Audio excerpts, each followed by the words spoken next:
Welcome to the second episode of Road to $1 million in Payouts, a series where I record and explain everything I do to get to $1 million in prop firm payouts. Last week we passed our FundedNext futures accounts, we passed our FunderPro phase 1 accounts, and we almost passed our FundedNext CFD phase 2 accounts. But we were struggling a bit with the FundingPips phase 2 accounts.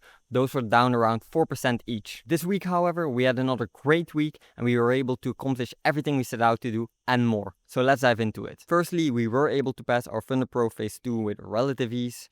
And we were long on gold all week and that played out pretty well. So we had a big win on Monday, big loss on Tuesday, a great Wednesday, a Thursday that should have been great, but I kind of fumbled it.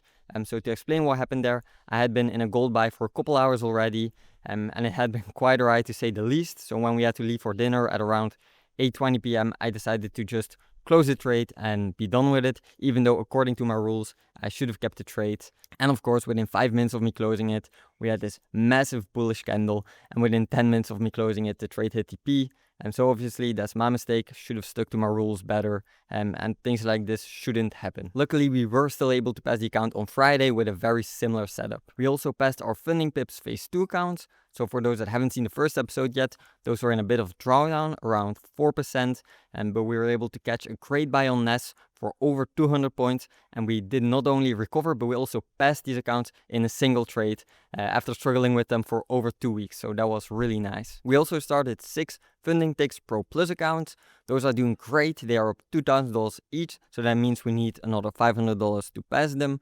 Hopefully we can get that done by next Monday, since then we would be fully allocated across the entire funding family, so both FundingPips and FundingTicks, and hopefully we can get a cool certificate for that. Next we have the FundedNext phase 2 accounts, and we still needed a couple $100 to pass those, and we were able to get that pretty easily. We did however blow our FundedNext futures accounts, so that kinda sucks, but we were able to get them right back with our new rapid plan, so that means we're also fully allocated across the FundedNext family. And then lastly, we have TakeProfitTrader.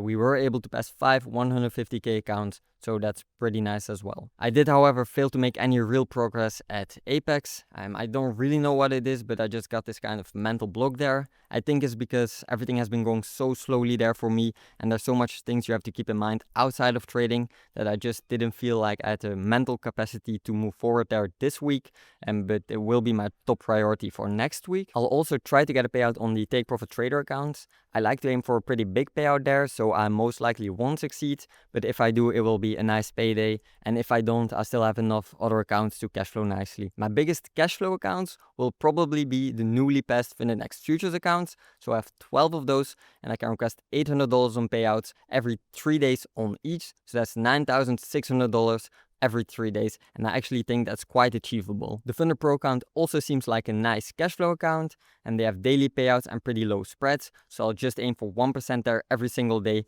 and request it every day, and hopefully we can do that for a long time. Then lastly, we have the FundingPips and the Pip Farm accounts. Pip Farm has been quite a hassle, so I don't want to put too much effort into it, and I might just look for a swing trade and keep that days or maybe even weeks, and just don't put too much effort into it.